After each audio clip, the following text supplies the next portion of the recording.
Echoes from the highway, the mystery of the Texas fields. The cold wind whipped across that lonely stretch of highway just past midnight. A lone car shuddered to a stop. The driver stepped out, heart pounding in her chest, and looked out into the darkness. A pale shape lay sprawled in the nearby field, just off Calder Road. She couldn't make out much, just a body, motionless. She called 911 in a trembling voice. When officers arrived, they found a young woman, her clothing torn, her face pale, her eyes wide open, staring up at nothing. This was not the first time a body had been dumped in the fields near Interstate 45, but the discovery still sent chills down every spine. The place had become infamous. People whispered about it, the Texas killing fields, a dumping ground for secrets, a stretch of land where many young women disappeared, never to return. ABC News plus 4 CBS News plus 4 Netflix plus 4. As the officers worked under flashing lights, ripping open evidence bags, the darkness around them seemed alive. Wind sighed through brittle grass. The highway's hum faded into the background. In that moment, the weight of decades of fear pressed down. Here was another echo from the highway, another mystery waiting to speak. Who was this woman? Where had she been before midnight? And who would leave her here, alone in that field, trusting that no one would see? Before the first clues could even be gathered, the sky was shining red with the lights of ambulances. Flashing beacons danced across the field. The body was covered. A cluster of investigators huddled, exchanging whispers. A flashlight beam traced across a broken tree branch, a footprint, a scrap of fabric, but nothing that immediately told them who did it or why. As the forensics team began collecting what little they could, one thing was certain. This was no random crash or accident. The signs pointed to violence, to an intent to hide. And for the people watching from the edges, a local reporter with a notebook, a woman driving late down I-45 who had nearly missed the flashing lights, there was a question burning in every mind. Is this the work of a serial killer who knows these fields like a secret map? And then, as the night deepened, another body was reported in a field just a few miles down the highway, another young woman, her path cut short. No one knew yet whether the two were connected, but fear spread fast. The police realized they might be chasing something much bigger than they had imagined. The echo of the highway whispered of something terrible lurking behind the quiet Texas fields. The morning after the second body was found, the Texas sun rose over the fields like it didn't know what had happened the night before. Dew glistened on the tall grass, and the hum of traffic on Interstate 45 slowly filled the air again. But for investigators, there was no going back to normal. Yellow police tape fluttered in the breeze. Detectives in plain clothes walked across the dirt path, eyes scanning every inch of the land. Reporters were already showing up, cameras pointed at the open field that had once seemed so harmless. The sheriff spoke quietly to one of the lead investigators. "We've got 2 bodies in less than a week. Both women, both found off the same stretch of highway." The officer nodded grimly. "Whoever's doing this knows this land better than anyone." That was when the people of Texas began to realize the same highway they drove every day, the one that connected Houston to Galveston, had a secret, and that secret was buried in the dirt. Years earlier, the same road had seen other disappearances. It was like the past was repeating itself, the same kind of victim, the same kind of place. In the early 1980s, the FBI had warned that this stretch of highway was becoming one of the most dangerous in the country. Now, that warning was echoing again. Detectives began pulling old case files, missing girls, young women found in nearby fields, runaways who had simply vanished. One name kept showing up: Tim Miller, a father whose daughter Laura had been one of the victims found in the 1980s. Tim Miller had never stopped searching for answers. He had turned his pain into purpose, working with investigators, starting a search and rescue group called Texas EquiSearch. He had walked those same fields hundreds of times, searching for signs of the lost. And now, standing behind the yellow tape again, he shook his head.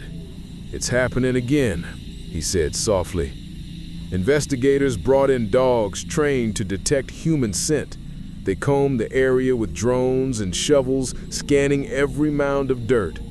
But the killer, or killers, had been careful. There were no fingerprints, no tire tracks that could be matched, no cameras nearby. Still, one thing stood out. Both victims had been seen near convenience stores before they disappeared. Witnesses described a man driving a pickup truck, dark blue or black, lingering near the edge of the lot. That clue gave detectives hope. They began questioning drivers, reviewing store footage, and tracking vehicle registrations. Then, a small but powerful piece of evidence surfaced, a cigarette butt found near one of the bodies. At first it looked like trash, but it carried DNA. At the time, DNA testing was slow, but by the early 2000s, technology had caught up. Years later, that same DNA would help connect a suspect to one of the killings. But back in the 90s, all they had were names, and none of them stuck. One of the first major suspects was Robert Abel, a retired NASA engineer who owned land near Calder Road where several victims had been found. He had worked for the space program and was known as a quiet man who loved horses. But rumors began to swirl. People said he was strange, that he was too calm when police questioned him. The media jumped on the story, calling him the man who might hold the key. His life turned upside down. Helicopters hovered over his ranch. Reporters shouted questions over his fence. His friends stopped visiting. But in the end, police never found enough evidence to charge him. Years later, he was cleared, and investigators admitted he might have simply been in the wrong place at the wrong time. Still, the damage was done. He became one more shadow in the long, haunted story of the Texas fields. By the late 1990s, new faces joined the investigation. Detectives from different counties began comparing notes. The FBI stepped in to build a task force. They discovered that more than 30 women had disappeared or been found murdered along the I-45 corridor since the 1970s. Some of the victims were connected to prostitution. Others were teenagers or runaways. But one thing connected them all: the geography, the empty land between Houston and Galveston, full of marshes, oil pumps, and silence. Locals started calling the area cursed. Parents warned their daughters never to walk alone. Truckers who drove the highway at night said they sometimes saw lights flicker in the fields, like flashlights or reflections, but when they slowed down to look, there was nothing there. The name Texas Killing Fields spread across newspapers and documentaries began to follow. But even with the spotlight, the answers were few. Then, in 2012, after nearly 2 decades of silence, DNA testing finally caught up to one of the cases. The sample from the cigarette butt was tested again with advanced methods. This time, it matched Clyde Hedrick, a man already serving time in prison for an unrelated charge.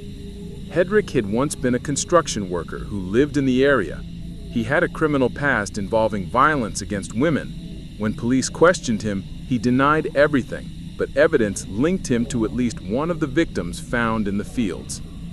For families who had waited for decades, it was a small piece of justice, but also a painful reminder. Hedrick might not have acted alone. Others could still be out there. The story of the Texas fields wasn't just about one man or one moment. It was about how evil can hide in plain sight along a road thousands drive every day. The mystery wasn't only who did it. It was how so many lives could be taken before anyone truly listened. As investigators began reopening cold files, new DNA tests brought answers to families who had waited half their lives. Yet even now, some victims from those fields remain unnamed, their stories lost in the tall grass beside the highway. Outro. Hook for next chapter. By the time investigators thought they had solved the mystery, another discovery would shake everything they believed. A clue hidden deep in the Texas fields would connect past and present and reveal that the echoes from the highway weren't just about death.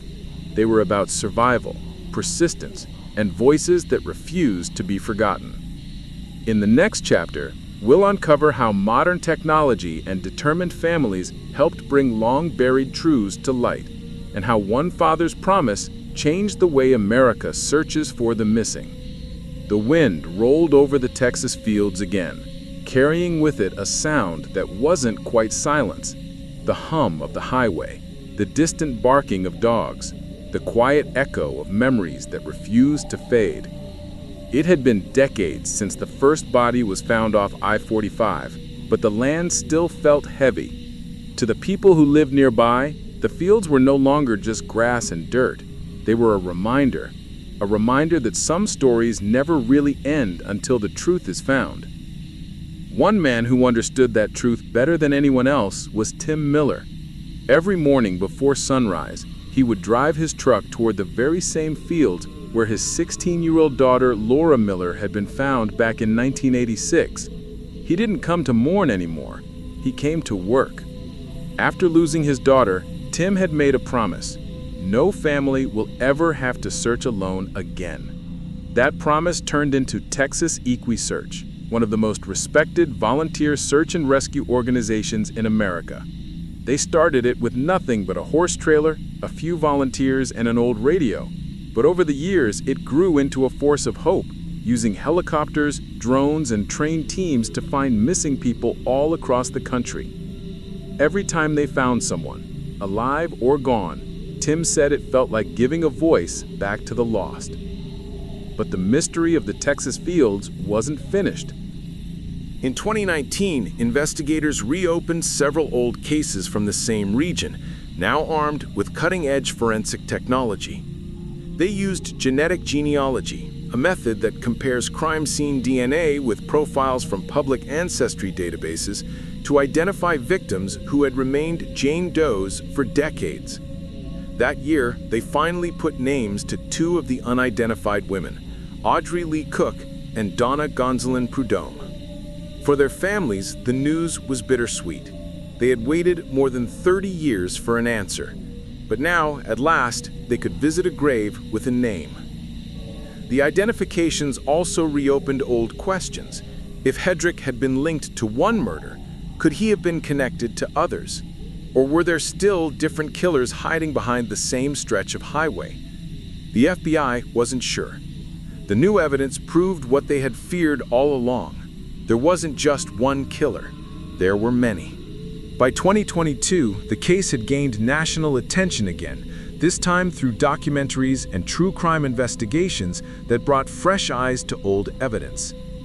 The Netflix series Crime Scene: The Texas Killing Fields aired, introducing millions of viewers to the story of the desolate land beside I-45. But for locals, it wasn't a TV show. It was real life.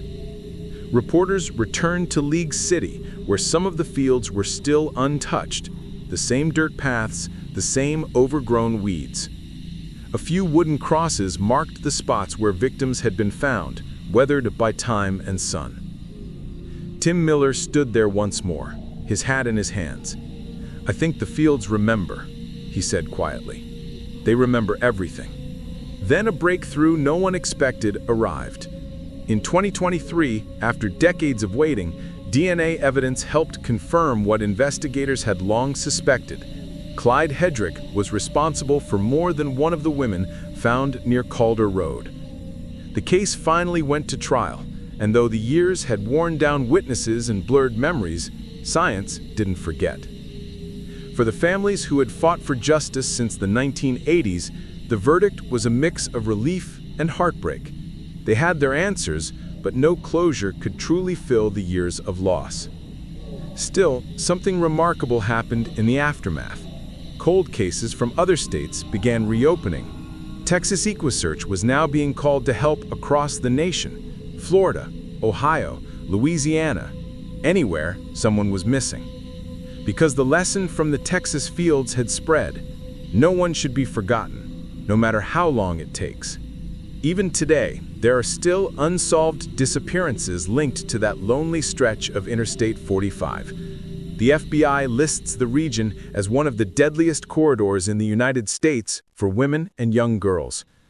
And yet, when you drive down that highway now, you'll see signs of change: better lighting, cameras and local patrols. Communities that once stayed silent now speak up. Parents tell their children the story, not to scare them, but to teach them to stay aware. Because every time someone shares it, the mystery of the Texas fields becomes less about fear and more about truth. The echoes that once belonged to victims now belong to survivors, to families who refused to give up, and to a state that finally began listening. One night, not long ago, a new volunteer team from Texas eeriest gathered by the edge of those same fields. The moonlight shimmered over the grass. Someone asked Tim Miller why he still came back after all these years. He looked out across the open land, the place that had taken so much from him, and said quietly, "Because somewhere out there, another family is still waiting for their call, and I'll keep coming back until the echoes stop." The highway stretched endlessly under the pale Texas sky, quiet and calm, as if it didn't remember what had happened there. But the truth is, the land never forgets.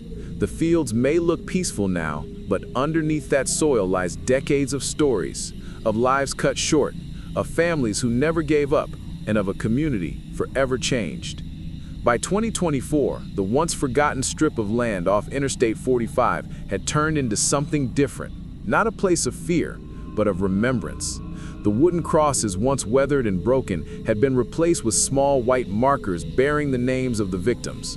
Flowers were planted nearby. The grass was cut short. Every year, families gathered to light candles and say their names aloud so the world would never again look away. Among them stood Tim Miller, still watching, still searching. His face was older now, marked by time and loss, but his eyes carried the same quiet strength. He had seen too many nights like those early ones, the flashing lights, the yellow tape, the endless waiting. But he also saw what came after. People uniting, strangers helping strangers, hope growing out of the dirt. He often said, "These girls didn't die for nothing.